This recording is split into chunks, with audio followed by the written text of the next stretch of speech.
का तकरीर ढुकी न हूंदी 2 मिंटनि जे लाइ दोस्तनि घुरायो आहे उहो प्रोग्राम अनाउंस करणो आहे। बुखारीअ चयो आहे त घुरूं छो गबर खां वठूं हक़ भोगे पिनण खां छिनण में मज़ो थो अचे वञनि ले वतन जी हदुनि लाइ हक़नि लाइ वेहण में मज़ो थो अचे। पिंडाल में वेठल असांजे एम्प्लॉइज अलायंस पाकिस्तान जो चेयरमैन अब्दुल मुनाफ साहब ऐं सदस्य कैबिनेट असांजे सथ जो साथी असांजो अॻुवाण साईं हाजी शफी मोहम्मद सटियो साहब, साईं अतीक रहमान सोलंकी साहब ऐं मुख़्तलिफ़ यूनिटनि खां मुख़्तलिफ़ शहर खां मुख़्तलिफ़ ॻोठनि खां तालकनि खां कई आयल उस्ताद अॻुवाणो मुंहिंजो वाके सलाम। मां तव्हां उस्तादनि खे अॼु गोश गुज़ारिश थो कयां, दोस्त लाइव आहिनि, जिते बि असांजा काफ़िला आहिनि, चांहि पीअण खे बि छॾे ॾियनि, थक पटण खे बि छॾे ॾियनि, जल्दी जल्दी पंहिंजे हिन प्रोग्राम में प्रेस क्लब ते पहुचनि। असां 2 वॻे इंशा अल्लाह ताला अॼु रियासत खे ॿुधाइण थो घुरां त असां 2 वॻे मूव कंदासीं। अॻ में असां ऐलान कंदासीं त असां वज़ीर आला हाउस जो घेराव कंदासीं, अॻ में ऐलान कंदासीं त असां सेक्रेटरी जो घेराव कंदासीं, पर अॼु असां रियासत जो घेराव कंदासीं। मूव जो को बि रस्तो कोन ॿुधाईंदासीं।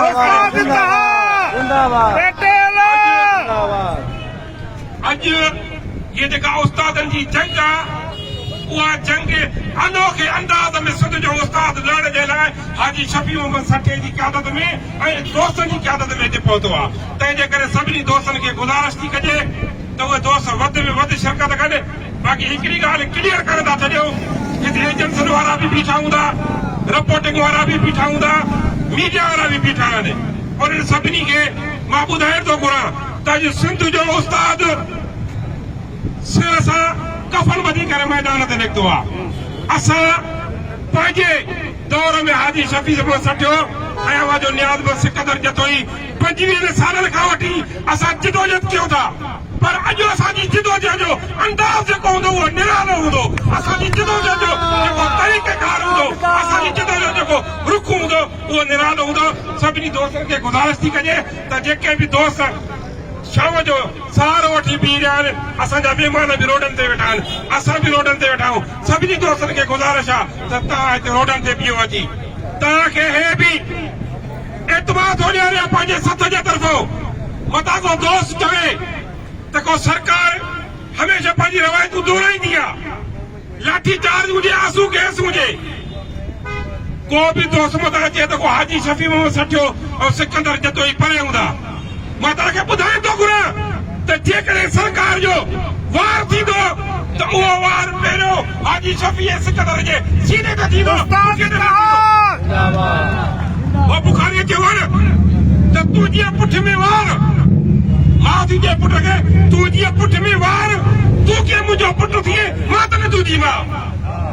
जंहिंजे पुठ में वार हूंदो उहो सही उस्ताद न हूंदो, जंहिंजे सीने ते वार हूंदो उहो पेटीएम जो सही उहिदेदार हूंदो, उहो सही नमूने सां उस्ताद हूंदो। पेटीएम सॾे थी वञ, पेटीएम बुखारी थो चवे त सिंध सॾे थी वञ। मां त चवां त पेटीएम सॾे थी वञ, उथ पुट झटि कर। साईं सिकंदर सिजड़ा उस्ताद बुखारी थो चवे त सिंध सॾे थी वञ, उथ पुट झटि कर, न त आउं न बख़्शाए थंज। जेको अॼु पोइते हूंदो उहो मां जो सही इलाही पुट न हूंदो, उन मां जी थंज न पींदी हूंदी। तंहिंजे करे उस्ताद खे अपील आहे, गुज़ारिश आहे उस्तादनि खे, भावती के समेत सभिनी खे गुज़ारिश आहे त कुल थी रोड ते वियो, कुल ते रस्ते ते वियो, को बि उस्ताद मथे न बीहे। अॼोकी जंग असांजी अहिड़ी जंग हूंदी जेका सरकार बि सदन ताईं यादि कंदी त तारीख़ बि हुनखे सोनरी हरपण सां लिखंदी। महिरबानी। असां 2 बजे इंशा अल्लाह ताला मूव कंदासीं, पर मूव जो रस्तो कोन था ॿुधायो त उहो मूव कीअं कंदासीं, काॾे कंदासीं। मूव जो कंदासीं जो मूव जो अंदाज़ असांजो निरालो हूंदो।